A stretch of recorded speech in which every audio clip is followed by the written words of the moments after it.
You ask Tiger to solve. This deals with linear equations with one unknown.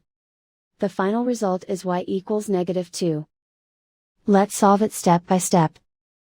Simplify the expression. Combine like terms. Group all constants on the right side of the equation. Add 2 to both sides. Simplify the arithmetic.